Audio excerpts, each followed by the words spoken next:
She's known for writing songs that appeal to young women, but he doesn't care. He thinks she's got that something. His friend wants to understand him, what makes her so commanding. Once a week they get together and talk all about her hits. Shootin' the Swift. I'm talking about shootin' the Swift with you. Yeah, welcome to the show. This is Shootin' the Swift. I'm your host, Mike Keller. This is also your host, Kit Shields. Hi. Hi, Kit. Hi. So we just did one of these the other day. I don't think there's a whole lot of catching up to do in the Taylorverse. So shall we just, today we're doing the kind of the material in between Speak Now and Red. So we got bonus tracks, we got music videos, we got a big concert DVD, and I think that was everything we had. Yes. Yes, it was. So yeah, we're going to be covering that. I guess I got no other notes. So shall we just start with the bonus tracks? Okay. All right, let's do it. Track one was Ours. Do you want to? You go ahead and start. Okay. I don't have a whole lot of notes for these. It's cute. It sounds like it could have gone on the album. It sounds like John Mayer singing backup, although I'm pretty sure it isn't, but it sounds like it at the end. And There's somebody else singing.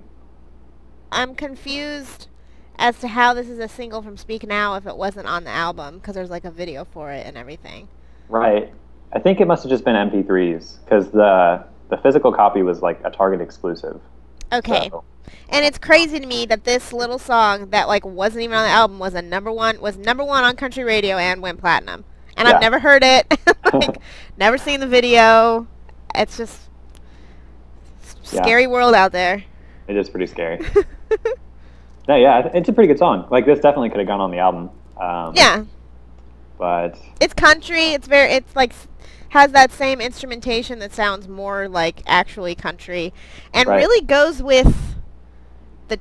I mean, we'll talk about the tour, but like the tour also is more, I don't know, in a kind of fake version of country that's never actually existed, but like it's more of a country visual, like a Grand Ole Opry visual, right, than her last tour. Yeah. I guess the only other note I had for Ours was my sister and I often quote, "People throw rocks at things that shine." It's good either in a serious situation or in a. Yeah. It's good to use ironically as well. I like that little lyric though. It's a good little lyric. Yeah, it is. Who is this about? Do we think, or what is this about? I don't know. You mean like what? Is it from her perspective or? Okay. Well. Yeah, I mean, I'd say it's from. I don't know. I mean, from her. I think so. Yeah, I feel like it is. Right. I wouldn't have any idea who. There's no like lyric book, so there's no kind of like clue or anything for these. But I could see it be because it's kind of like the world doesn't approve of this couple. I feel like it was about a band member. Like one of her band members? Yeah. What makes you say that? I don't know. This like, it's got tattoos, and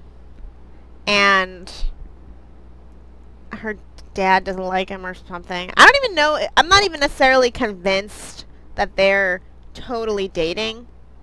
Right. You know what I mean? Yeah. I don't know. Yeah. It could be about John Mayer. Could have. Does he have tattoos? John Mayer tattoos. Yes, he sure as shit does. Does he? A crap load. Huh. Well. Yeah. I guess I have no idea. Does he have a gap between his teeth? I don't know.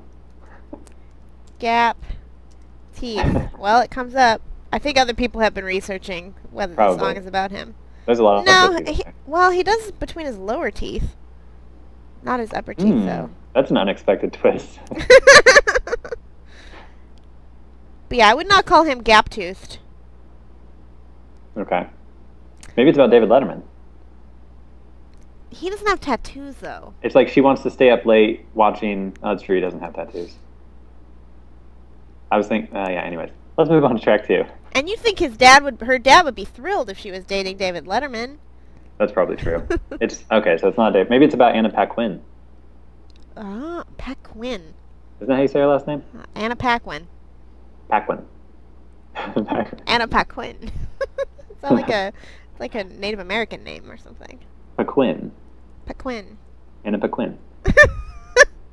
Anna Paquin. That's it. Anna Paquin. Maybe it's about her. I don't know anybody else has got gaps. Does she have tattoos? Probably. Most people have tattoos now. It's pretty cool. I know. I would Anna never sully Paquin my tattoos. She version, does. She has yeah. ankle tattoos. Oh yeah. You should get You should get tattoos of angel wings on your back. I've already got my hairy angel. Right, wings. but that's why you should have. Whatever. Anna Paquin has an A on her own ankle. Just in case she forgets. I guess so. What's the first letter of my name? Maybe she likes. Anyways, I don't. Let's move on to track 2. Okay. Okay, track 2. if this was a movie. Well, so you want me to start? Yeah, I mean, I have the only one I have a lot of notes on is Superman. Me too. Yeah. I think this is not going on my iPod, but I think it's good for a T Swift song. Yeah. And it fits with her oeuvre very well. Hey, real quick. Yeah. Were there any tracks on Speak Now that you put on your iPod? No. Really? No. Let me see if there were any that because watching the concert tends to make me like the songs more. Right. Did you like The Story of Us?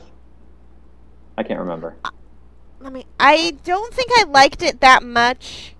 Okay. But when I listen to the video and stuff, I don't know. Like, it is a upbeat, like, fuck yeah kind of song. Right. Like, it sounds that sounds a little bit Avril or Kelly Clarkson-y too, kind of. But I'd say more Clarkson. It just wouldn't go on my iPod. Right. Like, Mean would probably have the best chance because that's been stuck in my head, like, since I listened to it, like, a month ago. Yeah, So that's a great song. That Yeah, probably has the best chance. And I like Enchanted a lot, too. I just don't like when the music changes. Right. Okay, I would have guessed Mean, Story of Us. I probably wouldn't have guessed Enchanted. And I would have guessed Long Haunted. Live, maybe. No. Right. I would have guessed Haunted, but then it seemed like you didn't like that one. Hell no. Right. Okay. Last Kiss. That'd be too sad to have on your iPod. I don't know. I really, really wish I could get in touch with her and tell her to cover the Wayne Cochran version. Of Last Kiss? Yeah, she do. It's weird. I mean, we'll talk about, but like the DVD when she covers Drops of Jupiter, and I'm like, you have an audience of 12-year-old girls held captive. Like, could you introduce them to something marginally interesting, please? Okay. Such a hipster. Effing Train? That's like, just Train. That's like Starbucks music. That's like too generic for Starbucks. Well, okay, we'll get to that. Okay. let's do, because anyways. If this was a movie. Yeah, okay. Okay, like, I think it's a great idea for a song. I think it's good. It's just not great. But I would have, I know it's a sad song, but I kind of wish the production was a little bit less serious or had something that made it like a movie more. Like, or even with much simpler production, just, it doesn't seem like there's a whole lot of, like, it's like she wrote the song and like, all right, like, you know, make it loud, whatever, instead of thinking about how to back up the lyrical content with the arrangement and stuff. Okay, I hear you. Yeah, I really like the chorus, but yeah, I agree. I think it would sound better stripped down. And this is like the perfect kind of song for her.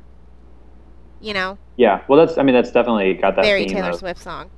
Yeah, it's like real life love not being quite as like what you picture in the movies or fairy tales and stuff. No, it's very, and plus it's got the rain, got Taylor trope. Oh yeah. Yeah, a lot of rain on the pavement. Like, I think in the concert DVD she did 2 songs in a row, and that one mentions rain on the pavement and it's like a great thing, and then the other one it's a sad song. It's a sad thing.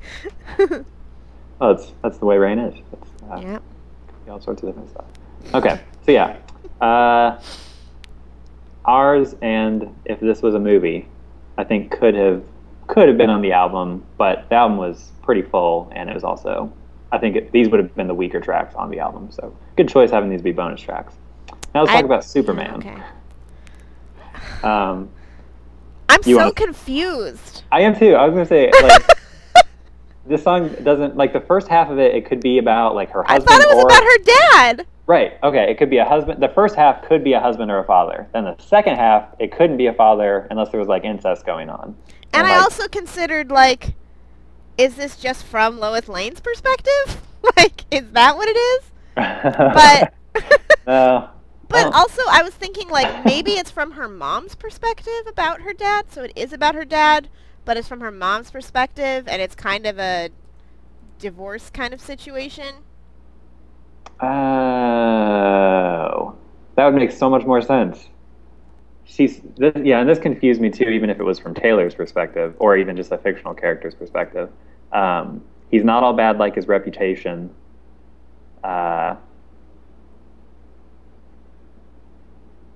hope you don't, like, if it's I hope you don't chase another girl, that would sort of make sense if, like, divorce was in the air, like if this was from her mother's perspective.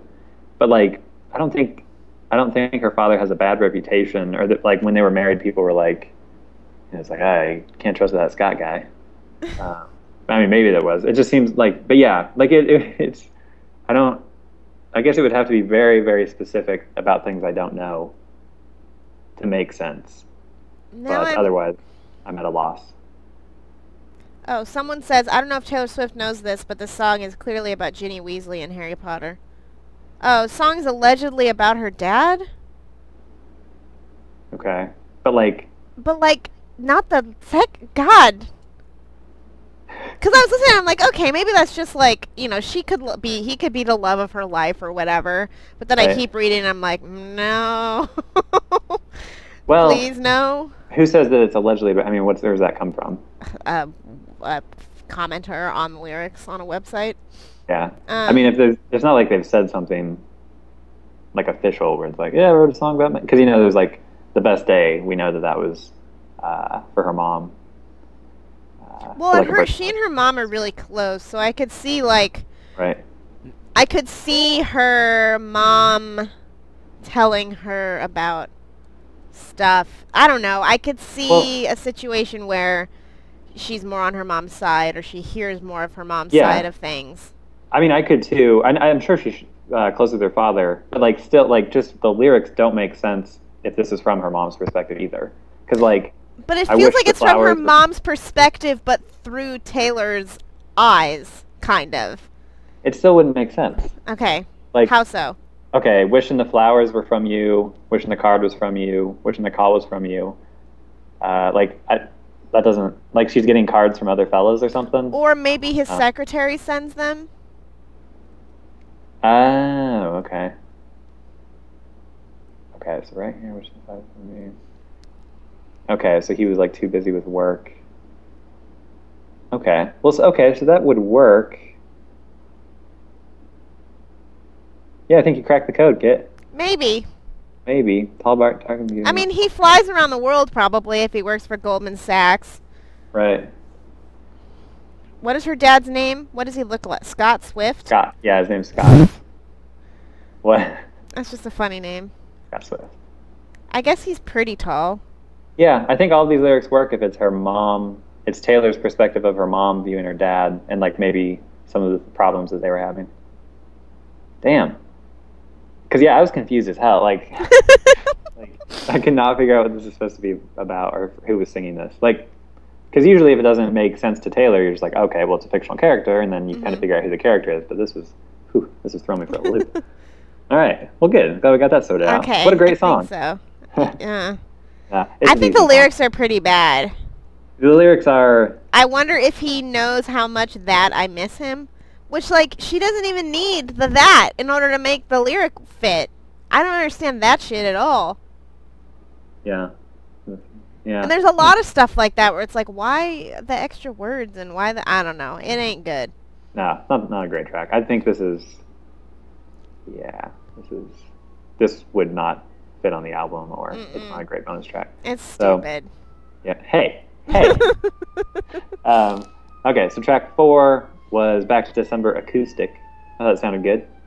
It sounds almost exactly the same to me, so Yeah, it's not really not too different. anything different. Track number 5 was Haunted acoustic. I think it's probably better than the album version, but I hate this song. Oh, okay. I prefer the album version. Like I like the grander sound. You know why I think I liked it better, possibly? It's because it buries the fact that it's a Coldplay ripoff until close to the middle. Because I was listening to it and I'm like, oh, they must have realized, and so they took all those riffs out, and so then I could focus on just the song, and I'm like, it's fine. And then it comes in, like. Right. So without the kind of like orchestral sound. Yeah. Yeah. Well, yeah. I could see that. I like the way Haunted sounds on the album. I don't know. I mean, I don't think.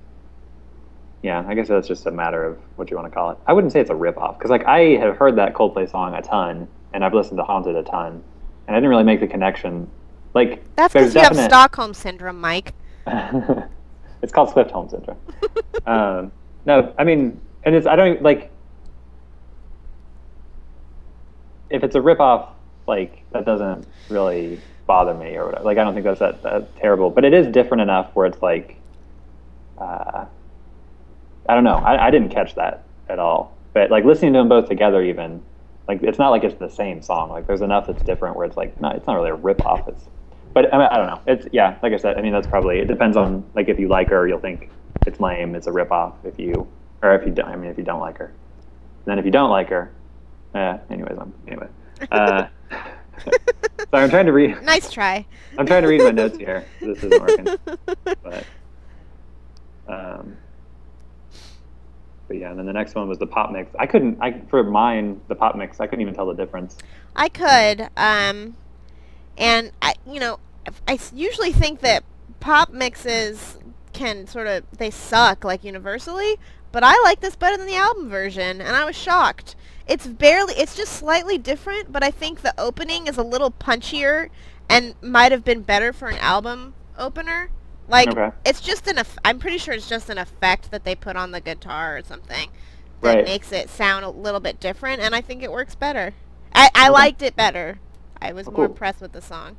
Yeah, that's all I really noticed. Like, I was listening. I had to keep clicking back and forth between them, but it was like the guitar sounds a little different. Like the twang or something got taken out. Or it just sounds more electric, I guess, than like a different guitar kind of sound. It doesn't really ever sound acoustic, but. All right, cool. Man, we're breezing through this. By the way, there was a bee in the car this morning when I was driving to my parents' house. Oh no. Yeah, it was scary. I kind of freaked out. Like, you would think you'd be like, oh, it's just a bee. I'll pull over to the side and open the window, But I swerved, had to pull over, and it was crazy. Anyways. Okay. All right, let's get back on track here. The World Tour Live album. Did you listen to the album or just watch the concert? I only watched the DVD, so I'd rather go to the videos and then talk about the concert. Okay, so music videos. Would that make sense? Yeah. Yeah, okay. Okay, some music videos. Yes. All right. Do you want to start us off? Sure, I started with mine. I went in the order that you sent them. Okay. And I started with mine. And I thank God for this video. Yeah. It just felt like I was afraid we wouldn't be able to recapture the magic of the White Horse video, but this video's amazing. Good. I'll just go through my notes. First of all, another awful video guy with the flesh goatee. It's horrible. And I'm not saying that these people are ugly. I'm just saying, wait till you get to the Back to December video and go, oh, that's who could be in your video. And I don't think that's a matter of my personal taste. It's just one guy looks like a friend of hers, one guy looks like a Ford model. Come on.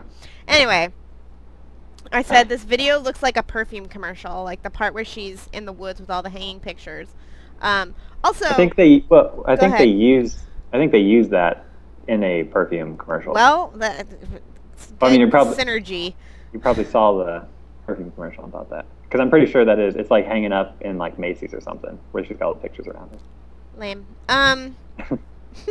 Man, this isn't fair. I'm like sleepy today. I can't be. I know, me too. They sure were. Okay, also, they sure were proud of that shot of the little girl's head in the door frame in front of her parents arguing. Because I swear to God, they show that like 10 times in the video. It's the same exact shot. I get it, but God. There are a ton of shots in this video, though. Like a lot of locations. Yes. Like, because some of the other videos, you're like, okay, they had like maybe 2 places they filmed, and they just kind of took, you know, an hour's worth of footage and tried to make it look like a lot of footage. Like all the flashbacks and all the pictures. It's like, oh, they went all out for this one.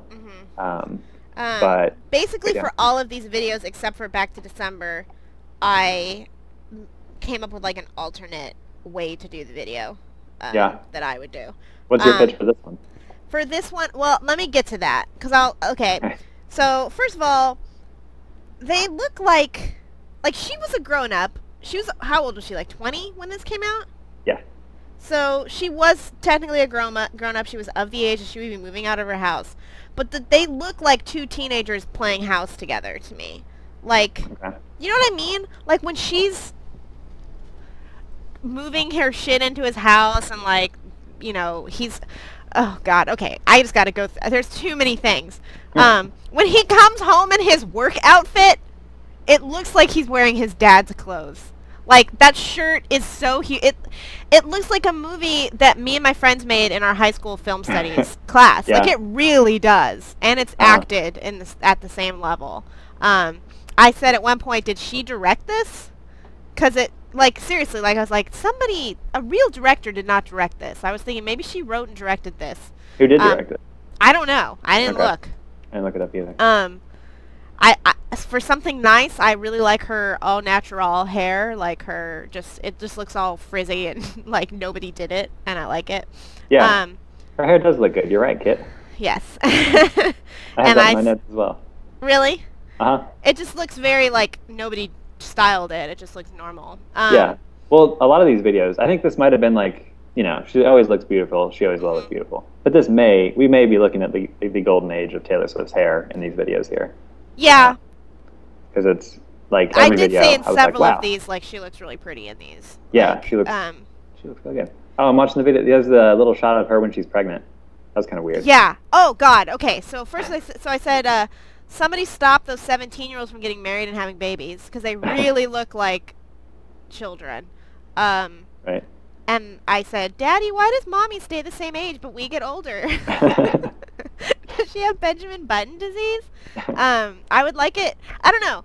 It's very hard to talk about this video, because it's so bad and so weird. And the effect of it is so weirdly, like what... She should have cast other people in it, maybe. Then it would make more sense if it was like actors playing these different ages of people, or something. And this is what I think the video is saying. And I think it would be better if it just went all the way with this. I feel like this video is is like a reflection of what the little girl imagines her life will be like, or something like that.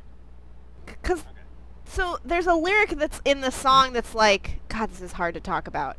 There's a lyric in the song that is something like, you surprised me after we had a big fight by, like, coming back and saying sorry or whatever. Because it's like, the implication being her parents never did that. And I think, you know what I'm saying? Yeah. She's like, at 2:30 a.m., everything's about, oh, then you took me by surprise. You said, I'll never leave you alone. I brace myself for the goodbye, because that's all I've ever known. Okay. That stuff. So to me, that says, like, okay, this character is someone who's been instructed in a particular way how love will go. And it goes a different way, but I still feel like the video presents that as a fantasy, as opposed to a reality that just happens to not go the same way as her parents did. I don't know. It's a very confusing video, but I would have had it be... I would have done this video as like a stylized little girl's idea of what, like, growing up, moving in with a boy, getting married, having babies will be like. So just, you know what I mean? Just like a heightened reality kind of version of it. I think that would have been, it wouldn't have gone with the song, maybe, but it would have been less of a mess than this shit. Huh. But yeah, this video is god awful. Okay. It's way more confusing than White Horse too. It's really a confusing video. And I don't, Right. God, it's so weird to see someone progress 10 years but not change at all. And start out looking 16, you know? It's Okay. very strange. I've watched this video twice now. I watched it once before, and then I watched it just now as you were talking. How have you not watched it like 1,000 times? I don't really watch her music videos. Like, I hadn't seen Mean all the way through until Oh. we did this. Yeah, I don't know. Music videos, sometimes they're good. Sometimes they're not good. I love watching music videos. Like, I really enjoy them. Yeah. But, yeah, this is one of the stranger music videos I've ever seen. Okay, see, it didn't even strike me as particularly bad or good. It seemed very standard, just like dancing around and outside. I don't know. But flashes of the protagonist of this artist, like, fake pregnant? That's weird. Right, Pregnant Taylor was weird. What else? I said Little Taylor looks a lot like the real Little Taylor. Yes. You've seen pictures of her when she was little. She looked kind of the same. I said there's a lot of shots. I said we got some excellent Taylor hair going on. I said, I guess when they're on the boat, he like points. I think he pulls out a ring, but he points and he's like, "Hey, look over there!" And so she turns around. But her reaction. Yeah, she like really buys it. She's like looking around for a couple seconds. Well, even when she says yes, and I can hear the director going like, "Okay, but like we can't hear you, so put your whole body into saying yes." It's just a very, like I said, the best I can put it is it's like my friends and I directed it for our senior movie thing. Yeah. All right. So yeah, that's interesting that you didn't like. I thought almost nothing of it, but and you got Taylor in a plaid shirt. That's always good. Is it? I think so. All right. All right. So overall, we liked the video. Moving on. We did not. Video number 2. Okay. Was it Back to December? Was that the second one? Yeah. Okay. I said, now that's a hunk. I said, now this is a video. And finally, a hot video, dude. Yeah. Hallelujah. Hallelujah. And that's when I said, do you see why you should stop hiring your friends and just go for Ford models and get your, like, that guy was a total babe. Right. Yeah, he's a good looking guy. Shoot. Damn it, I opened up the wrong file. I'm sorry, I'm off my game today, folks. Stupid fucking computer. Okay. I'm trying to open up the video. Oh, this is the one where it snows inside. Yeah. Yeah. It's a great video. This is, I mean, of her sad videos, this is the best I've seen, for sure. So why is this, I don't get why this is great. Like, to me, like, great music videos are the ones like Come to Daddy, where you got like that monster screaming at the grandma, or like, what's the Radiohead one where... Just? Yeah, Just, I like that one. No, I know. I'm just saying in terms of, to me this delivers, I don't mean this is like my favorite music video, but this is a very solid video. This seems like as standard to me as the last one. It is standard, but it's executed much better. Yeah, this one does look, it looks a lot better. Well, to me, the snow inside concept is very, very simple, but very elegantly executed and surprisingly beautiful to me. Yeah. Like, yeah, it does look really cool. I think this video shows a lot of restraint, as opposed to White Horse, where she's just acting the shit out of it. As this, they're just like, okay, just like sit and look pretty. We'll shoot your shoulder blade and whatever. And it's not a very exciting video, but it's a very elegant video that suits the song, I think. Yeah. And there's not a lot that happens. The weirdest thing that happens to me is like when she's sitting in the bathtub, but she has all her clothes on. That doesn't make sense. That doesn't even make music video sense, because like in music videos, being in a bathtub is an excuse to be naked in a sad video. Like that's like, oh, it's, you know, it's like taking a shower after that classic, you've been violated and you take a shower. It's like, oh, but there's still nudity, if that makes any sense. But being in it with your clothes on and no water in the bathtub, that's just weird. But I I would just go sit in the bathtub when I cry a lot, because that way the water just goes down the drain. Exactly. So I think that's because she's crying in the bathtub, isn't she? But there's no... I don't think so. I don't think she's crying. Well, but you don't have to have the shower on to cry in there. You don't want those tears getting all over your carpet or messing up your But I don't hair. think she's crying. I think she's just sitting there. Okay. And it'd be getting on her clothes, not going down the drain, Mike. Oh, that's true. Her clothes would be stopping those up. Right. Okay. Hey, is she wearing a wig in this video? I don't think so. Okay. Because maybe is this like the first time she had straight bangs? Yeah. Okay. That's what I'm thinking. Huh. It did not appear to be a wig. The wiggiest her hair looked was in the Hours video. That kind of looked like a wig, but I think they just ratted up her hair so she'd look like a normal person. Okay. I do think that these two are really perfect for each other because they're just like spending this whole day just like sitting places, looking. Yeah, he's just walking off. around everywhere. Yeah. He kind of looks like Taylor Lautner too. I like know, a little bit. exactly. They definitely, that was a good, I mean, yeah. Yeah, I don't know. It's just like, it's just a good, subtle video. Yeah. And it's pretty, it's shot very nicely. Like Yeah. all the shots of her just sitting around and like the shots of her face and her body and the snow and everything, like it just looks good. It looks nice. Yeah, it's kind of a cool town. I'm watching it now. Like he's walking around. Mm-hmm. Seems like a nice little town. Yeah, well, good. I'm glad you liked it. Do you have more notes, or shall we move on to mean? Let's move on to mean. Let's do it. Okay, mean. I had, let's see here. Another great hair video. I like this one because it has like sets and it has Yeah. like costumes that are older, and yeah, I think it's a cool video. What do you think, Kit? Well, I'm gonna Oh, wait. Go ahead. Sorry. The thing I usually I think most of my notes are just like things that I thought were funny. And to me, the funniest part of this one was she just has a big, when she's like successful, she's like sitting at a desk. On the wall, there's just a big degree that says college. I love that too. Yeah. I like that. Yeah. That was good. Okay, so what do you got for us, Kit? Okay, so again, I'm just gonna go through my notes. So I think it's cute. She looks cute. Her band looks cute. It's one of her cutest videos, definitely. My criticism of it is that I think the video really drives home the like more subtle stereotyping of the song, to the point that in certain moments the video comes off as a form of like bullying.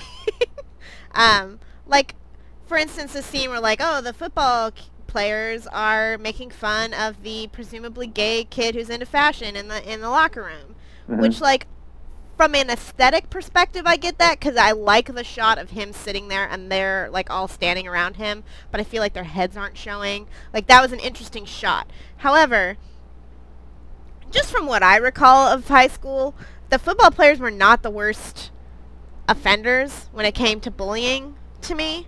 Like, especially with gay kids, like, I always found, like, or using the word fag or whatever, like, I always found the worst bullies to be the kids with, like, greasy hair whose dads beat them, and they had, like, LAN parties and brought knives to school. Like, they were, like, the scary, mean kids, because they had reasons to hate other people. And that just might be my experience, but to me, like, the football players were some of the gayest boys in school, so...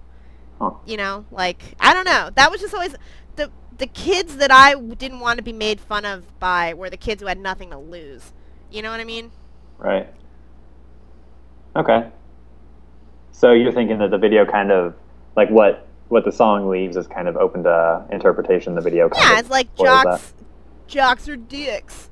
You know, if you play football, you're an idiot who makes fun of gay kids. Which, like, no, that's not who's making fun of gay kids. To me, I mean, maybe some of them are, but first of all, I don't know. It's just like I feel like the song slightly sold out some of its potential positive message in order to get a really nice visual of a kid in a bow tie sitting in a locker room. Yeah, I hear you. And I have a way, in my alternate version of this video, I have a way to get around this. And I did say, although to be fair, there does seem to be a gay kid in the group making fun of the girl in the star costume. If you rewatch that scene where the cool rich kids are sitting at the table making fun of her, I think there's a gay boy in there. Wait, where they're all in the dresses? No. The one where she's in the star outfit, like she's like selling working at the mall or whatever. Restaurant? Yeah. Yeah. Okay. So why do you think he's gay though? His reaction, the way he makes fun of her. Okay. I just clicked to it. They're like throwing French fries at her. Yeah. Yeah. You don't think there's a little? I don't know. Okay, something. Hard to say. He's wearing a similar outfit. Anyway, it looks like the same gay kid actually. And I'm just assuming that kid's gay because he's carrying a magazine with the word fashion on it and wearing a bow tie and a purple sweater. Right. I think that's what I'm supposed to assume, which is also problematic. Well, yeah. I mean, maybe they're just making fun of him for choosing like the locker room as the place to read his fashion magazine. Exactly. Like, you're asking for it, kid. Yeah. I mean, this isn't even that well lit of a room. So. Okay, so to me, the best scene in the video is the train track scene, or like the best set, the best shot, the best setup. Right. And I kind of wish the whole video was like that. So if I were doing this video, and I agree with you, I like how there are sets and the way that they transition like through sets to other sets and all that kind of thing. And I think this is a really cute video. But I think it would be cooler if it was like, and this is also like, we want it to be inspiring for kids, which like, fine, whatever. And mine wouldn't be as inspiring for kids perhaps, but I would have it like Taylor is confronting classic silent movie villains, you know? So like, instead of you must pay the rent, but I can't pay the rent, it was like title cards that say like, you must pay the rent, why are you so mean? And like her on the train tracks, or her confronting like Swamp Thing, or that kind of stuff. So it would be the same, it would be the same visuals of like these different set pieces, but it would all be like different silent movie villains and her asking them why they're mean, basically. And then you don't have to have fucking asshole football players getting their names dragged through the mud. Right. That's what why do people hate football players? I know. They just can't catch a break in our society. Well, she has a famous football player starring in a later video. Does she? Yes. What video is that? Well, we'll get to it. I'll talk about it, and this is in one of these. Oh, wow. This, I guess my complete and utter lack of knowledge of sports has come back to... He's not really a football player. Oh. You couldn't, yeah. He kind of is. Okay. I wonder if they were like, we got to show Taylor untie herself from the train tracks at the end of this, or people will be very nervous about. They'll be like, what happened? Because that little shot of her untying herself is like, wait, why didn't she do that from the beginning? She was waiting until they passed out drunk. I know, but what? She could just walk. I mean, what were they going to do? Well, they could chase after her and tie her. Maybe they'd know some other knots. But she's lucky that that train was moving so slowly. I know. It was almost like stopped. Yeah. She could have been in some serious trouble. But yeah, I like the, I think that's a good idea. Kind of the silent, like the one you're pitching. Mm-hmm. But we should write her a letter and say, remember that music video you made 4 years ago? Well, how about remaking it with this idea? Wouldn't that be cute to watch? It'd be fun. Well, yeah, I mean, you're kind of saying just make them all like the train track one. The train track one, yeah. So that would be cool. But I don't know if you'd want to have actual monsters. Like, you know, like Swamp Thing or Dracula, or I don't know who you were thinking of specifically. But, because I like that it'd be like Scarface. Scarface? Yeah. Like Al Pacino? No, the original Scarface. Wait. Oh, I haven't seen that. Like from the 30s? Yeah. Is that a silent movie? No. It could be Al Jolson in blackface. So you're saying actually use footage from old movies? No. Although there's an idea. A kind of Dead Men Don't Wear Plaid sort of situation. No, I don't think that'd be a good video. No, I would just have it like, if you could think of more like stereotypical movie villains like this Snidely Whiplash kind of character. And other things like that in a silent movie situation. Like, say, guys in blackface from from Birth of a Nation. A lot of these involve blackface. This is our worst episode ever. This is the worst. This is as bad as it's gotten. So, yeah, that'd be a good video. Why don't you go ahead and splice that together on your computer. Put that Okay. little Taylor Swift Birth of a Nation mashup. Or maybe she could be confronting the KKK from Birth of a Nation. Even though they're the Right. heroes, like, she could be like, hey. What do you guys mean? Yeah. What do you guys... Yeah. We won't go down this road. You're not taking me down that road, Kit. That's from the song. Story of Us. Moving on. I'm like falling asleep. Okay. Story of Us. I can do this. Stay with the mic. We're talking about Taylor Swift, Mike. I know. I'll be honest with you though, Kit. I'm feeling a little bit tailored out these past couple days. Whoa! So maybe this podcast will be the story of you not liking Taylor Swift anymore. No, I mean I think I'll go back to it, but it was like the last episode had been like a whole month since we talked about Taylor Swift, and I was like, I feel like last episode I was like really ready to go, but like today it's just kind of like, I don't know, man. There's so much Taylor Swift. We'll get back there. Is that what you're saying? That you're going to have to try and convince me to like Taylor Swift again? No, I'm saying that I'll successfully convince you that she's just all right. Oh, no. I don't think we'll get there. I didn't sleep very well last night. Yeah. So should we scrap this episode, or is this being okay so far? We're not going to scrap this damn episode. We've only been talking for like 45 minutes. So. Hell no. All right. God, this sucks. Ugh. This will okay. just be our worst episode. All right. Yeah, we can. Well, yeah. Also, I don't think we should put the full 2.5 hours up to the last episode. I think. We can split it into two. Well, yeah. We can split it Let me into give it a two, listen and then before we do put it up, and then maybe I can make notes of where there would be. I think we need to acknowledge that the people who are going to be listening to this the most are you and I. Right. And I'm happy to listen to my own voice talk to you. Right. I'm just thinking 4 hours. Right. But like some of the episodes, you guys have done such a good job like cutting them down, so it's like it's really good to listen to. I'm having a hard time. Basically, what I need to do is have Lee teach me to do it because he is not super into like listening to them through twice, especially when they're like almost 3 hours. Right. Because that's what I need to do. I need to go through them twice. I have to at least twice. Right. I have to edit and then do another edit. Yeah, I understand that it's a lot of work, but it was also one of those episodes where we had a lot of conversations about other things. We had a long conversation about Kanye and a long conversation about bullying. Right. But to me, that's what's interesting. That's what's more interesting almost than us just talking about the songs. Yeah. Well, we can have a separate podcast that's shooting the breeze about other stuff. No, because a podcast where we only talk about Taylor Swift songs is genuinely not interesting. Yeah, that's true. It's only in that Taylor Swift's great work leads us to examine other areas of life that, you know, like really my egg salad or my egg sandwich at the beginning. Right. I think you just need to be cool with us having a 2 hour and 40 minute episode. This one won't be that long. All right. I'm sorry. I'm cranky today. Okay. Video 4, The Story of Us. All right.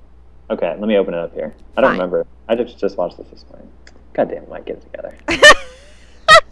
Oh, yeah, this is one in the library. Yeah. I had notes on this one. All right. Okay. What a Babe. All those books.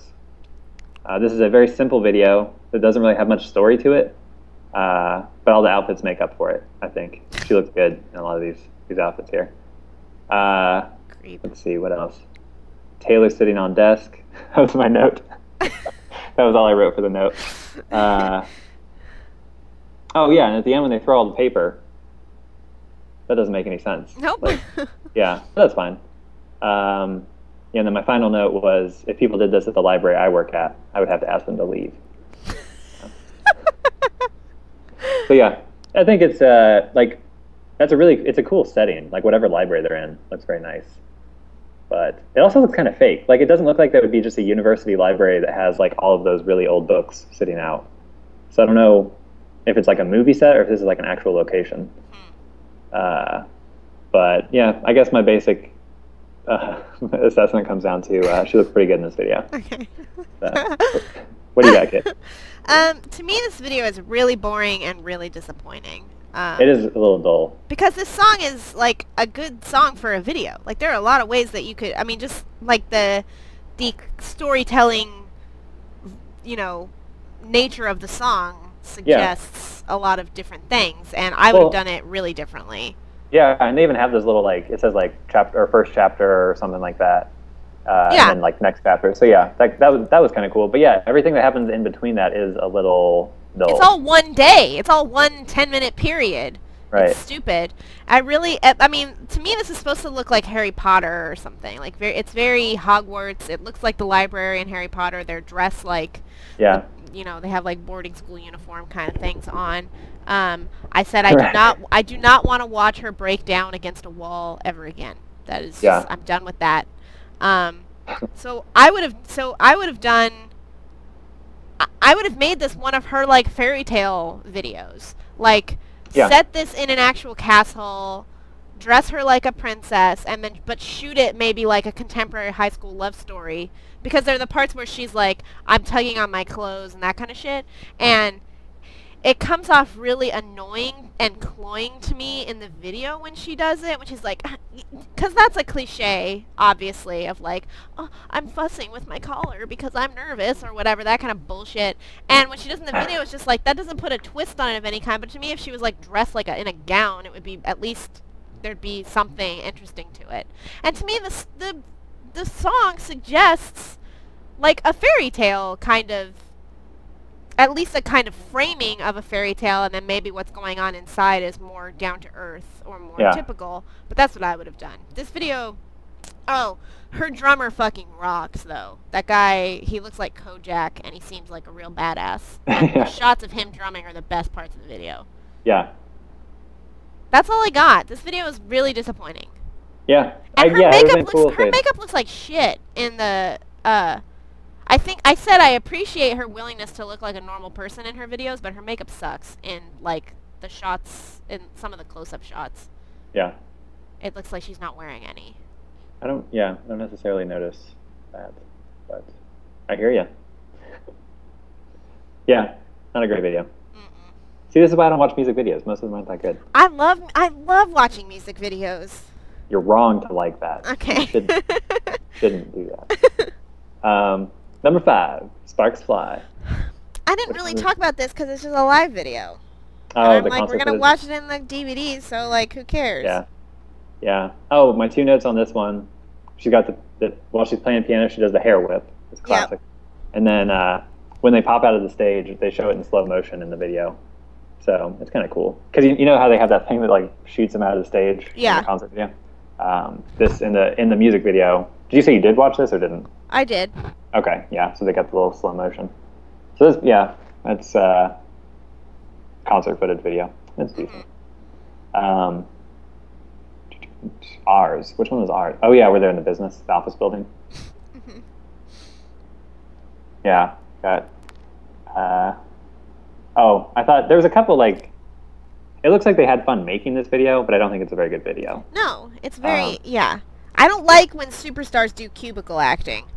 Right. Well, yeah. Which is more common than you'd think. It is, yeah, I do. It feels kind of like, it kind of looks like The Office, like this whole. It's like normcore. It totally is. Normcore? Yeah. What's normcore is a fashion movement. Where you dress normal. Okay. Is it different than dadcore? Yeah, probably. Okay. I mean, it includes women, I guess. Oh. I'm not about that. See, for my feelings on women, consult the Jezebel rant in the last episode. Yeah, exactly. But I feel like videos.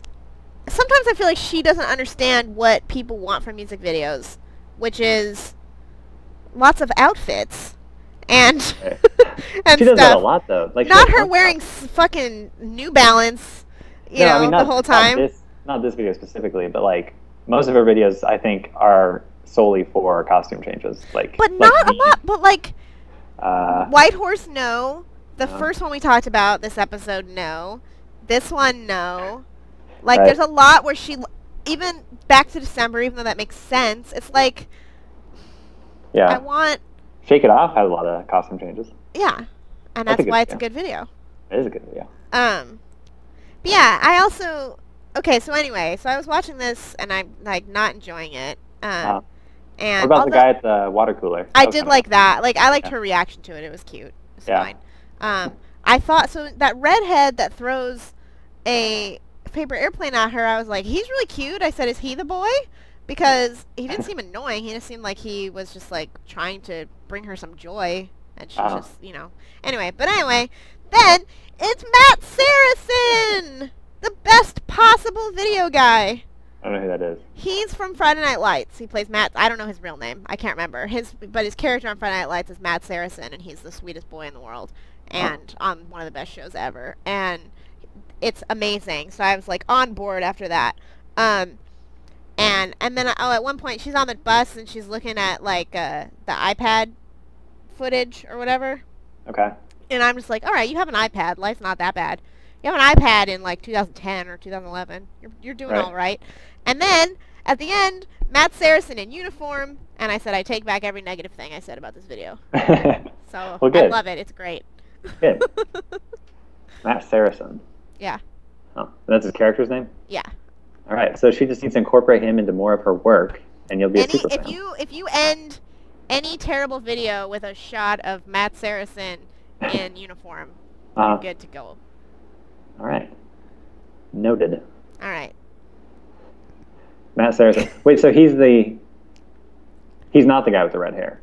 He throws the paper airplane. Okay. I thought that's who you were talking about. He's her boyfriend. Okay. No, I really liked the redhead. I thought he was cute, and I thought he would make for a good video guy, but then they totally blew him out of the water with Matt Saracen. Right. Okay. Okay, well, cool. Good. All right. What's next? Is it World Tour Live DVD? Yeah. I feel like I'm like high or something. Like I feel like I'm dreaming. Are you tired because of the? No, we can record it after the wedding. I'm tired. I'm just kind of sad because it's been gray for 2 days. I just feel bad. Beautiful here. What's that? Oh, it's good in Chicago? It looks nice out my window. It's hard and shit though, or it has been. Oh yeah, yeah. It's kind of cooling down here a little bit, but it's still just I don't know what the deal is. Well, I guess let's move on to the next thing. We're gonna do the tour.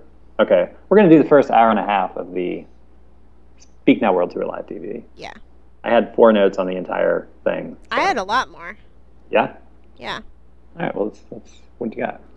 Okay. Well, my first time is I have no desire to ever go to a concert like this. Like, I see it, and I'm like, I totally appreciate what she's doing, but I just, like, being an audience member in that, I just wouldn't I would hate it. I remember going to the NC concert, and the screaming never ends. Right. Ever.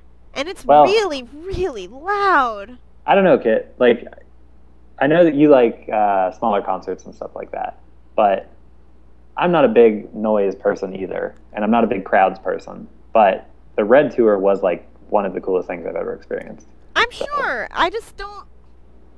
I don't think there's anything wrong with it. I just think for me, right, nothing about being in the audience is appealing, especially since I can watch it on DVD and get like a great view and see everything that's happening. And I don't know, man. It's a cool show. Yeah, I mean, I guess whether you watch unless it at it's home U2, that's the only arena show I think I'd go to. What about Beyonce? No. What about Kanye? No. What about Garth Brooks? No. Well, does he fly like he used to? I don't know. If he flies, sure. Okay, so you would pay to see Garth Brooks fly? No, I wouldn't. Okay. Yeah. I don't know. I mean, I guess, regardless of how you see it, definitely a very grand spectacle. I think this is more, it seems like they went more all out with this one than I remember them going for the Red Tour. This stage is gorgeous. Yeah. It's beautiful. Yeah. I enjoy her stagecraft. Yeah. And I think, she kind of designed, I mean, she doesn't like design the ins and outs of it, but I do think, judging from the Fearless DVD at least, like she has a lot of it that she kind of comes up with. And it is really, really beautiful to me. It is pretty cool. I would live on that stage. Yeah. Yeah. Yeah. I wonder what they do with it. What do you think they do with it when it's over? They just throw it away. It. Really? They might like sell the trees to like a prop house or something. I don't know. Yeah, but you can kind of scrap it. But maybe you could build a house out of it someday. It's seriously though. I mean, it's really cool. Yeah, it was. Well, yeah, and there's all sorts of like pyrotechnics and The lighting is gorgeous in this Yeah. too. All the lighting, the footlights are beautiful. Like everything is, it's really, really pretty. It is. It seems like it would be impossible to pull something like this off too. Like I know. night after night. You think of all the like. I've been at venues. I have several musician friends, and so I'll always go see their shows, and it takes them like an hour to set up a guitar. Yeah. And then it's like they try and sing, and the microphone starts hissing at everybody, and like. Well, it's amazing that you could generate enough income to support a team of like 100 people or however Right. many it takes. Because like I'm like the U2 360 tour had like 15 semi trucks, lugging their Right. stuff around. Yeah, no, Red surrounded the entire Sprint Center in Kansas City, like with 2 layers of semis. So there was at least 20, maybe 30 semis full of stuff.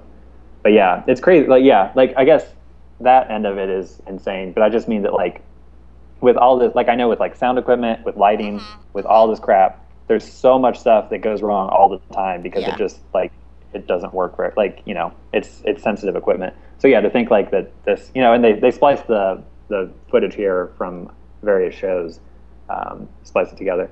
But yeah, just to think like getting all that stuff to work and go right every night, and yeah, it seems pretty difficult. Yeah. Impressive, good for them. But yeah. So, what else I got? We got fireworks inside. Maybe Sparks Fly should have opened the album, like it opens the concert. Didn't we talk about that? Maybe. We talked about how we don't like, or I don't like mine as an opener. Right. And Sparks Fly was track 2, right? Yes, I think so. I think we did talk about that. How I was asking maybe if they could have switched those, because I've kind of thought about that before too. Yeah, I think it, and it's like, I don't know, it definitely made sense for this tour, so it would probably make sense for the album. Yeah. Oh, I asked, like, do people who do this for a living get some kind of, like, injection or something to prevent sweating? Yeah, I wondered about that because she's got the pen on her arm, or like Sharpie. Yeah. And she doesn't sweat it away. But I know on the Red tour she was sweating like crazy.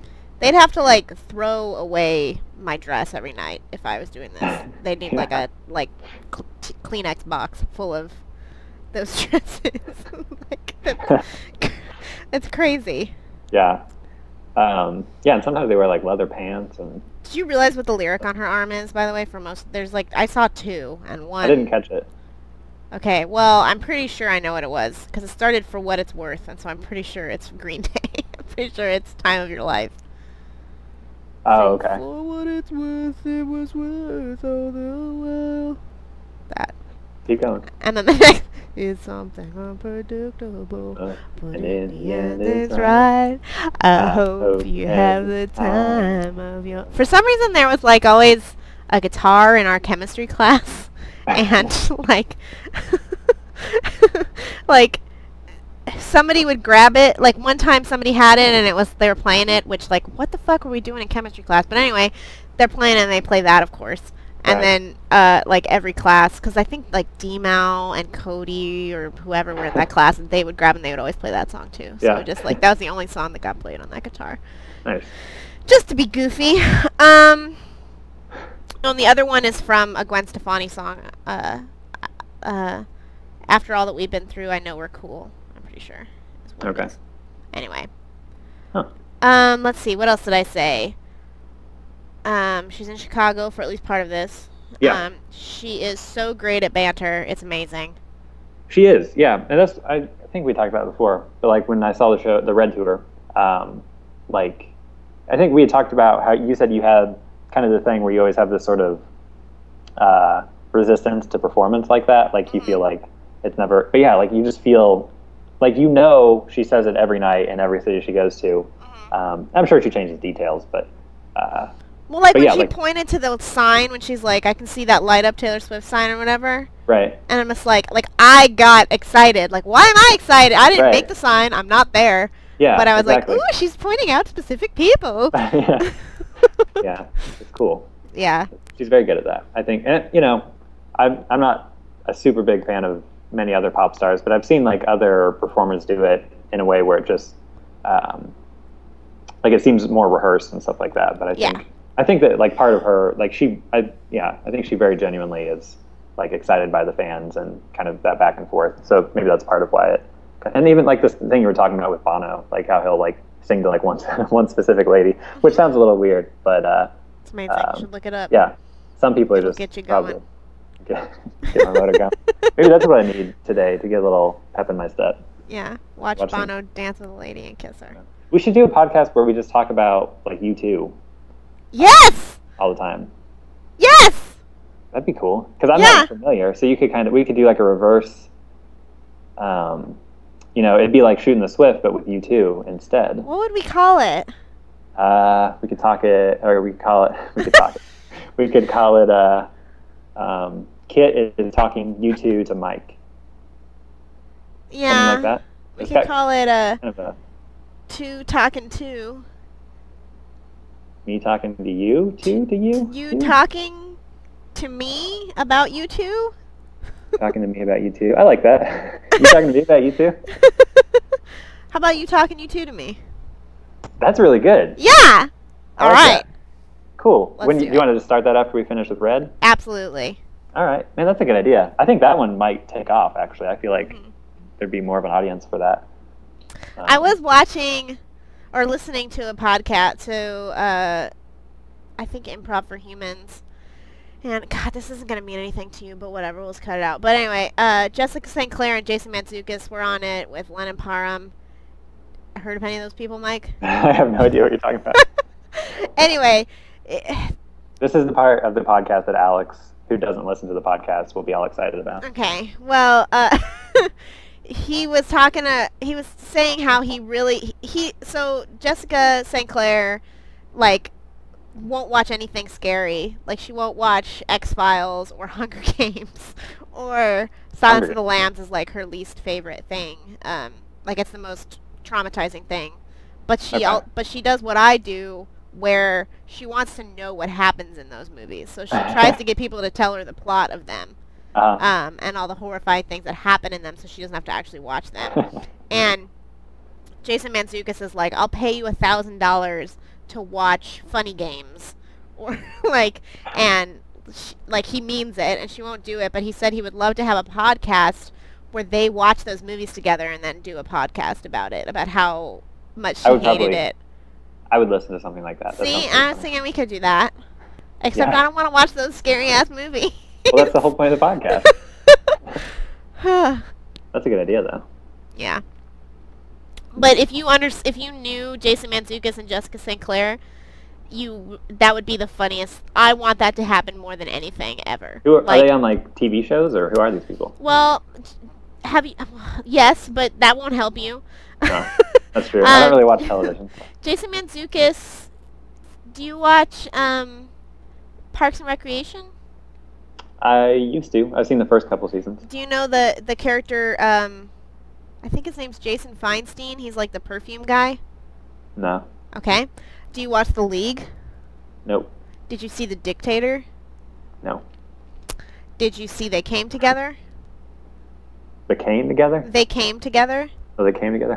Jason Mantzoukas is on How Did This Get Made? Okay. Which is a podcast that you might enjoy because it's about bad movies. No, I listened to that one episode and I didn't like it. Okay, well, that's Jason Mantzoukas.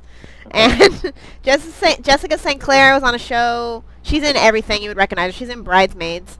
Okay. She is the TJ Maxx spokesperson. Here. No, or Marshalls. No, Marshalls, I think. What? What we could do here Google a picture of them? is Google them. Yeah. I often forget that that's an option. By the way, did I tell you I got a smartphone? You did? What kind? Finally, a Samsung Galaxy S5. Woo! I have an S4! Oh, an S4. That's not as good as an S5, but that's pretty cool, I guess. Yeah, the I bought it last S5 week. came out the day after we got our smartphones. Really? But I didn't want one. Yeah. Well, I mean, it's a better phone. Cooler people have it. So those are reasons you would want one. People have flip phones. Jessica St. Clair. I do not recognize her. God dang it, Mike. I'm sorry. Well, it's just that everything got really bad after the year 2000, so I stopped paying attention. Taylor Swift wasn't even famous then. That's true. Anyway. Most everything got bad. Honest to God, like, she's my favorite person right now. She's Jessica St. Clair. So she's the funniest lady. She's the funniest person, period, to me right now. I love her so much. What about Norm Macdonald? I love Norm Macdonald, but I can't go to sleep to Norm Macdonald, you know? Okay. Like, his comedy's too dark Right. for me. This is like she has a character that she plays on Comedy Bang Bang called Marissa Wampler, and she's only been on like 10 episodes, but I've just listened to them over and over and over and over. And her best friend IRL and also her like writing partner is Lennon Parham, and together they're like the greatest thing ever. And she and Jason Mantzoukas used to have this improv show that was like really well respected in New York and made them gave them both launched their careers. And they're all UCB people, and the chemistry of like those three is so beautiful and hilarious to me. And I don't even like improv that much. Like, I tried to watch yesterday. I started watching ASCAT because they had like a show, I guess, that was like a TV show that do you know what ASCAT is? It's Upright Citizens Brigade. Yeah, okay. They had like. See, that happened in the 90s. Exactly. All right. Well, they had a TV show, and I'm watching it, and I'm like, I guess this is funny, but, like, it'd be funny if they wrote it first, you know? Like, that's how I feel. Improv makes me uncomfortable, but radio improv, I guess because I can forget that they're not actually not those characters more easily. Mm-hmm. Like, I love it. I love it so much, and they're so good at it, and she's just so funny. They're so fun to listen to. Huh. Does she have a stand-up album or anything? No, she's not a stand-up. Oh, okay. Well, yeah, I guess if there's something of hers that I would enjoy. I'll try to think of what you might have the best chance of liking. Okay. She sounds funny. I've heard good things from you, so. I feel like, I don't know, maybe I'll send you, because you like, I'm trying to think of, like, what's the most like South Park.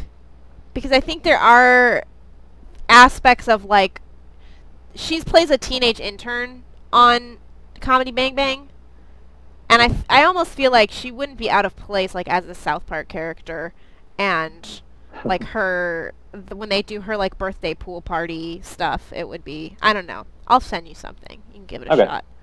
Sounds good. Is she as funny as one of the Jack Officeors? I don't like the Jack Officeors. Just annoy the shit out of me, man. That's such a good episode. I can't even watch it. I can't really watch it though. They're so. Do it. It's too loud. Right. It's funny though. Like what's funny is that Cartman finds it funny, and everybody else thinks they're annoying. He's like, I don't know, you guys. I thought they were pretty funny. That's Anyways, the best episode is the Groovy Pirate Ghost Mystery by far. That's your favorite episode of South Park? Absolutely. That is, like, I was cracking up watching it the other night, and I've probably already seen that episode 100 times. But there's just so many, like when they turn into corn. Do you remember that part? Yeah.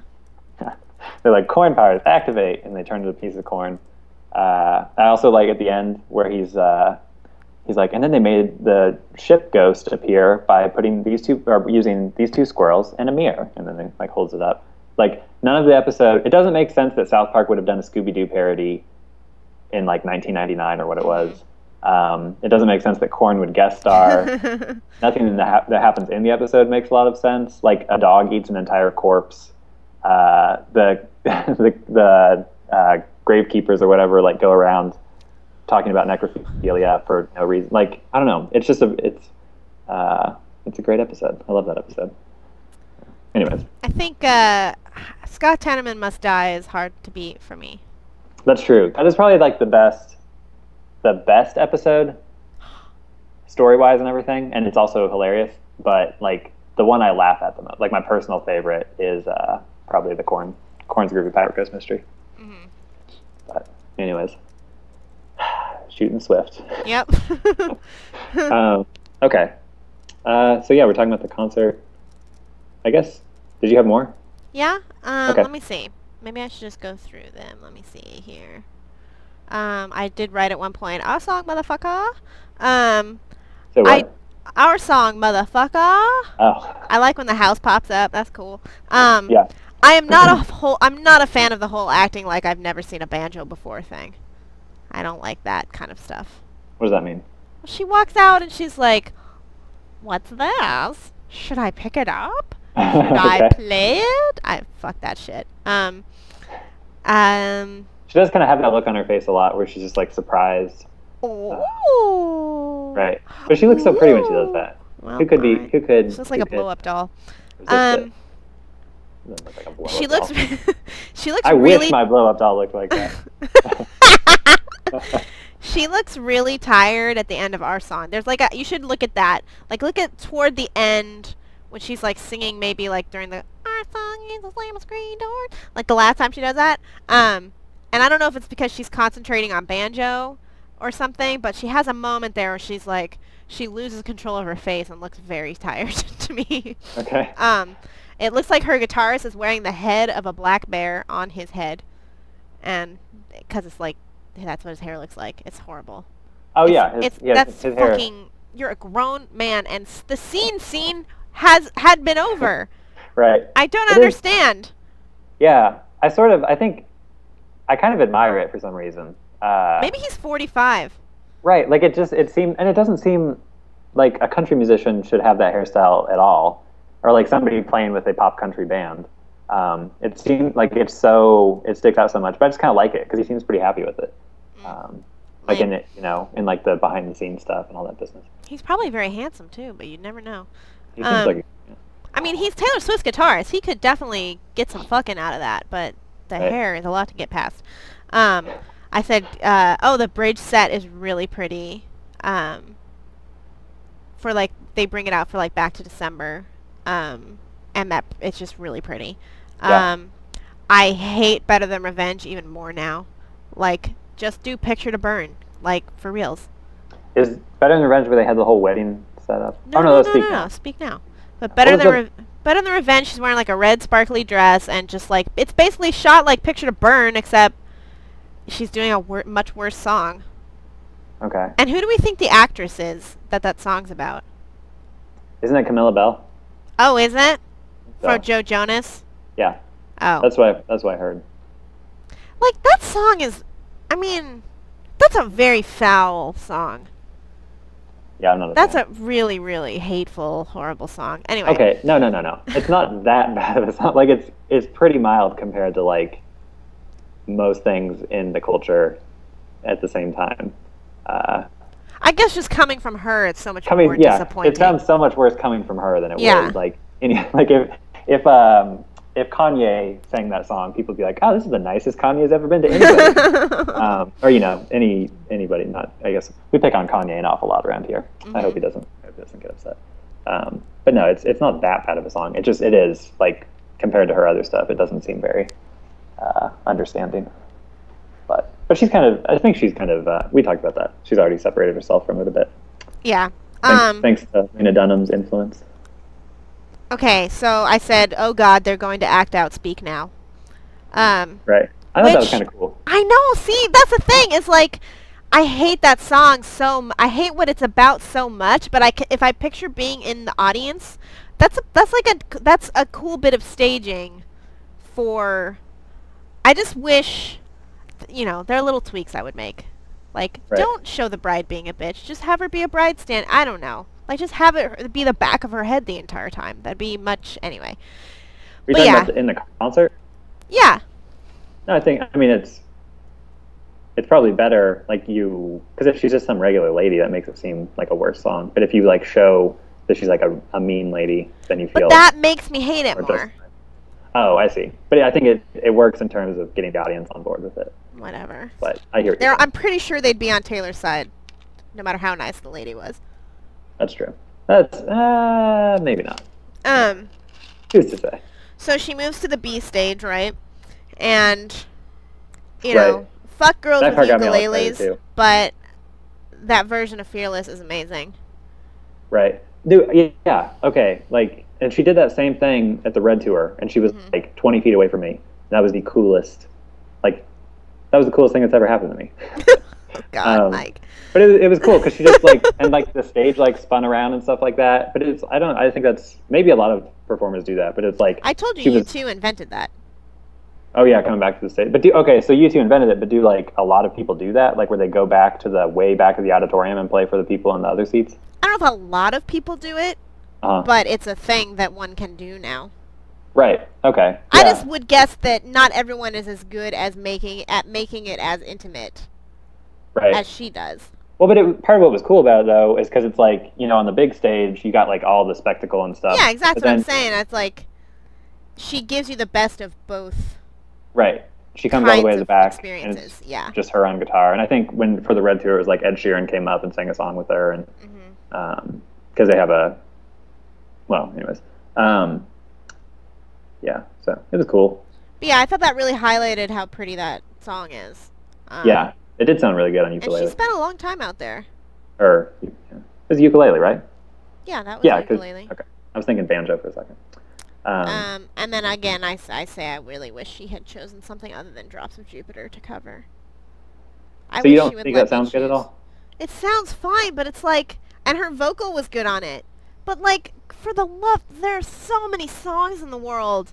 So many songs in the world. And to me, that's not even like one of the good ones that like, it made it to the top in spite of, you know, all the other shit. It's just like, that's just another shit song that like sounds pretty because she has a pretty voice and it's just I mean, like, there are so many things I wish I could have her sing other than that. Okay. That'll be more interesting because I have no interest in defending Train. I thought it sounded fine, but it sounded fine. It's just such a lazy choice. I thought it was a fine choice. But so what would be your like top 5 picks for her to cover? This is hard. I could spend all day doing this. Well, just get a couple. The first that come to mind. They don't have to be definitive. Especially if what would I have her cover?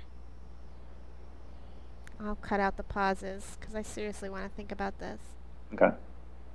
Okay, well, I'm mostly going by what I'm seeing on my iTunes right now. I would have her do Good Girls Don't by The Knack.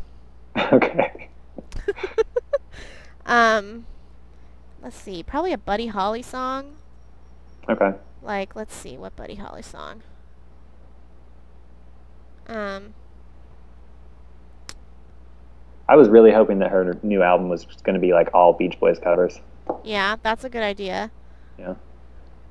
Maybe have her do like Peggy Sue Got Married by Buddy Holly. Yeah, like old. Yeah, that'd be good. Let's see, what Beach Boys song? Let me look at my boys. Don't Worry, Baby. That's what I would pick. Don't Worry, Baby. Which one was that? Don't worry, baby. Okay, yeah. Let's see, what else I got? Like, I mean, this is just cursory. I'm coming up with way better songs than fucking Drops of Jupiter. Right. Well, okay. And I generally think old songs would be better. Right. Because I generally think old songs it is more are fun better. to have. Oh, sorry, what? I generally think old songs are better, so. Yeah. Yeah, one for covering too. It's kind of because she does on. I don't know if you listen to it, but on the album she does like a Jackson 5 song on the World Tour Live. It doesn't sound great, but it's only for like a minute too. She's just kind of like playing at it. But when I first heard it, I was like, "Who the hell is this?" And then I like looked it up. I was like, "Oh, this is Jackson 5." But it's kind of I don't know. It's like fun. Like covers. I rarely hear a cover and I'm like, "That was great." Like I'm so glad they did that. It's usually like if it's like they're goofing around or like. Does that make sense? Yeah. I love covers, though. Okay, I'm not usually a big covers guy, but Cindy's not either. Yeah, half the time I don't even know it is a cover. Like I just don't know that much. How about doesn't she like Tom Petty? Yeah, she's covered American Girl. Well, that's not what I would choose for her. What would I choose for her? Let's see. This is so much more fun. This makes me want to make a playlist of songs I think Taylor Swift should cover. Yeah. This is still our worst episode ever, by the way. How about Here Comes My Girl? That'd be good. Or Free Fallin'. That's too obvious. Oh, I'm sorry. What about Zombie Zoo? How about that one? Yeah, great. Yeah. No, Here Comes My Girl would be great for her. I'm trying to think of things that would work that she could sing, too. How about some Danzig? No. What else I got?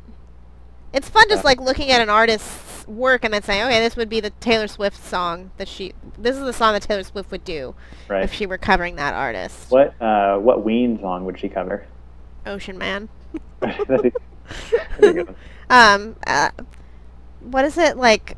Pushing the little daisies and make them come up. Yeah. Pushing up the daisies or whatever. That's not Ocean Man. That's No, I know, but she should do that one. Okay, that'd be interesting. She could do the AIDS song or the HIV song. Yeah. She should do "Shot Heard Around the World." Don't they do that for Schoolhouse Rock? I don't know that song. Well, the shot heard around the world was the start of the revolution from Schoolhouse Rock. Okay. You're saying does Ween do that? Yeah, I think Ween does a Schoolhouse Rock song. I've never heard that. That whole album is amazing. The whole Schoolhouse Rock alternative album is so good. Yeah. Let me see. Ween. What about? They do "Shot Heard Around the World." Yes. Okay. What Wolf Eyes song would she cover? I don't know. I don't know that band. What about Rolling Stones? I don't know the Rolling Stones. I've never heard of them. Rolling Stones. You have heard a Rolling Stones song, I'm pretty sure, Mike. I was joking. You just dismissed Wolf Eyes outright, so I thought I'd give you a taste of your own medicine. Okay. I'm trying to figure it out. Let's see. What? I know what she would do. She would do Wild Horses, but she shouldn't do that. That's too obvious. I don't know that one. I actually don't know that one. Wild horses can't drive me away. For some reason, every time you sing, I picture it as coming through Lily. That's the best compliment you could ever give. You're welcome. Okay, I'm still trying to figure out which Rolling Stone song she would do. Because you used to like sing for her every now and then. Yeah. So that's probably why. She loves to sing. She I does. love to sing about the moon and the June and the spring. I love to sing. Have you seen the original of that? Okay, good. I'd actually seen it before I ever saw the South Park, and I thought it was a weird thing to reference. Maybe Backstreet Girl? I really don't know the Rolling Stones that well, I guess. She could sing Beast of Burden. She could... Or She Smiled Sweetly. Those are all cute, though. Right. What would be... yeah, never mind. No, do it. This is so fun. George Harrison. Whoa! Let's see. We're cutting all this. We're gonna have... This is gonna be our special 10-minute episode. What George Harrison should she do?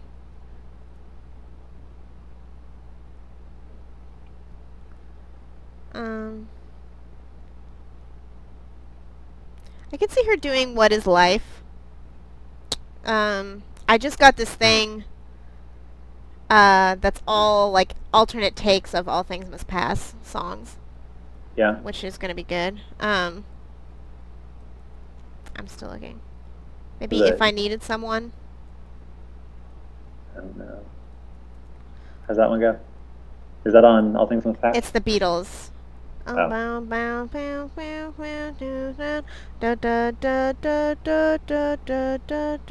If I needed someone, that's kind of it's multiple harmonies, so I don't know which one to sing. But All Those Years Ago kind of fits with her oeuvre, as it's a nostalgia song. Isn't It a Pity? She'd do a good Isn't It a Pity? Yeah. All right, this is so fun. Fun. I made a song. Did I tell you I made a playlist about songs about like Jewish topics? No. Because I had like 4, and I'm like, this would be fun to try to make a full playlist. And Nobody knows how to have a summer like Kit. Nope. It's really good though. Yeah. So did that grow out of your Egypt playlist that you made? Or? Well, I do this now. I make theme playlists, and I have about 100 of them. And it's your thing. It's my thing. It's my way of discovering new music. And I found this song. Have you ever heard of Kinky Friedman? Yes. You have? Yes. But I don't know who that is.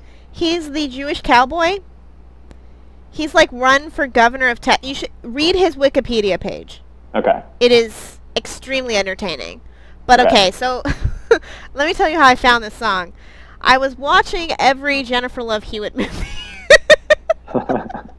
Like trying to. And I started watching one called Zootopia that I started watching and was just like, oh, I can't watch this. This is like an amateur. It's just like too amateur.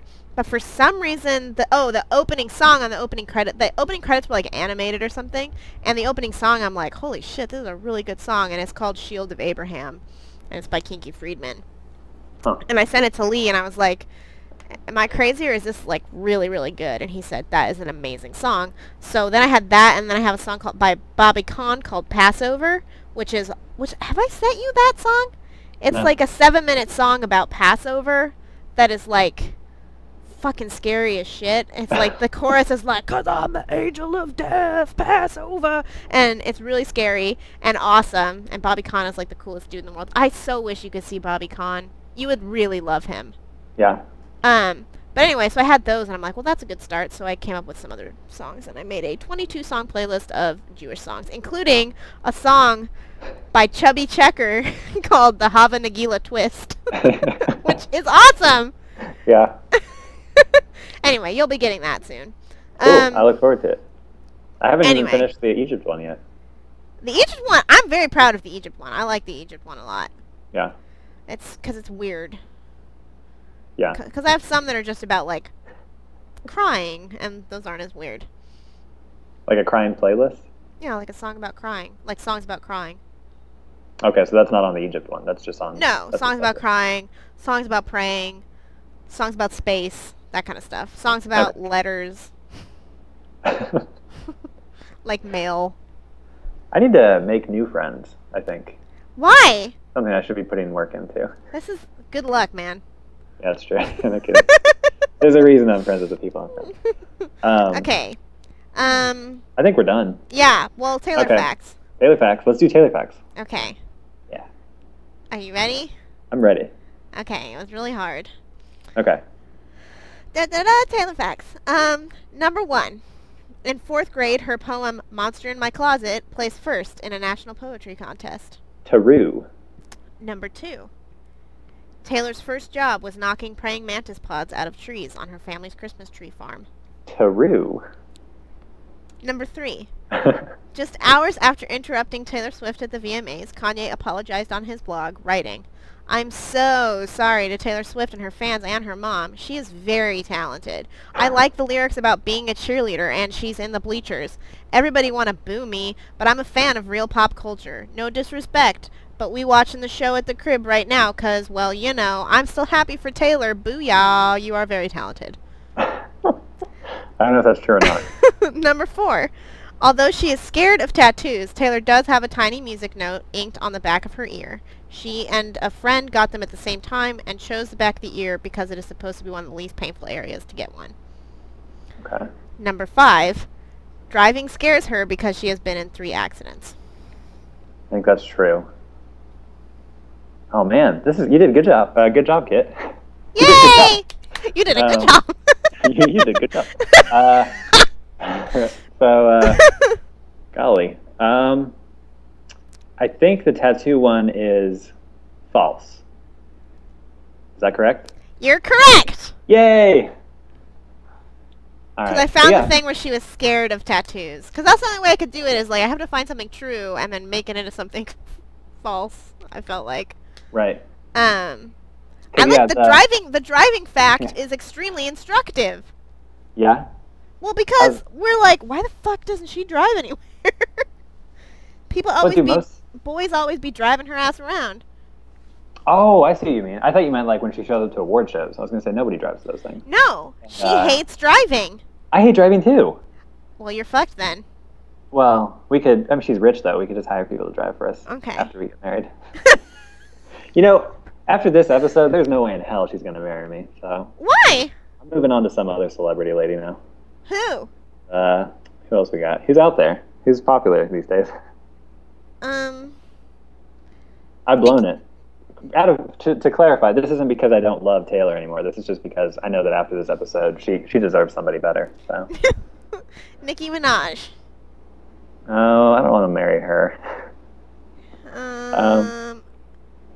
Rachel McAdams is on the market. Yeah, she's cute. She kind of... You loved her! I did. That was a long time ago, though. That was like 10 years ago. That was not 10 years ago. Yeah, it was, because it was high school. That's when I saw The Notebook. All right. It was 2004. God, what's wrong with you, Mike? What? Why are you watching The Notebook? It's a good movie. Anyways, you did a good job on Taylor Facts. Thank you. But yeah, the only reason I knew the car one was, or I suspected the car one was true, was there's a Rolling Stone interview where like they get in a car accident while she's being interviewed, and she starts freaking out. And then the Kanye one. So like everything you read, he actually posted on his blog. Mm-hmm. That's pretty.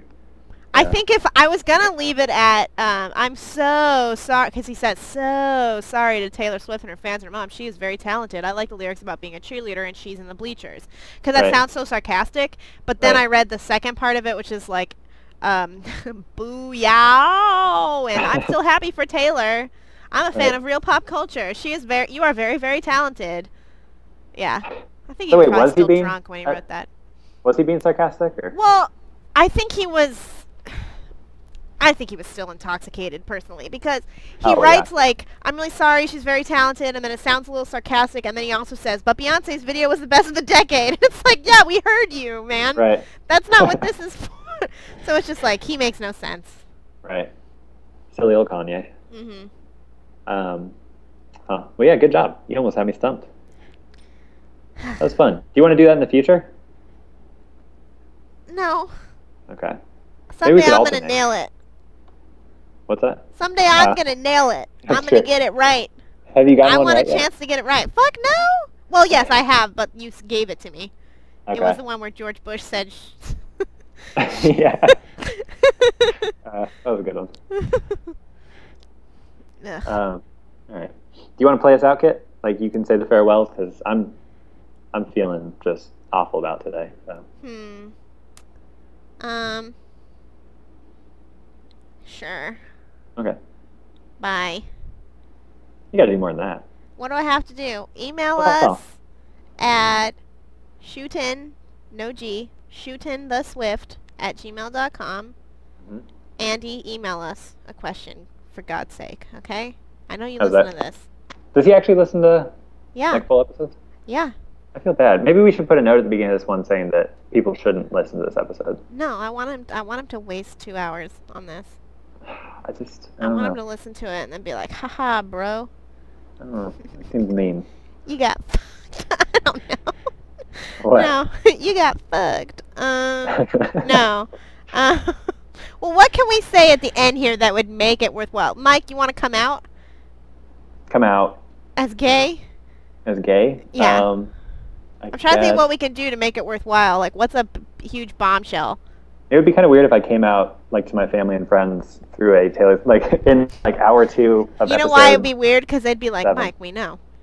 Well, that's true. It's a Taylor Swift podcast. Now, I've always said you don't have to pick, though. So it wouldn't be consistent for me to come out and be like, I'm officially only gay. I've always, because my policy's always been like, you don't have to choose one. Well, they say it's not a choice, but you get to do whatever you want. You could reserve the right to have sex with a man in the future. Right. Yeah. Okay. And so I feel like if I come out as gay, that's 50% of the population that you can't fuck anymore. Right. And so I'm not only am I limiting my options, which is something a person like me can't afford to do, but I'm potentially, in the future, I have sex with a lady and they'll be like, you said you were gay. You lied to us all these years. How could you? That's even, that's like the lowest of the low, just lying to people.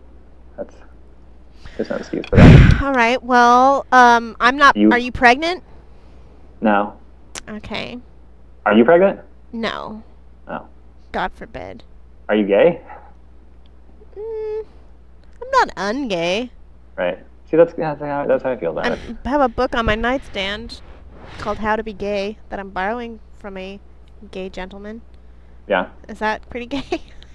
Or is that just posturing?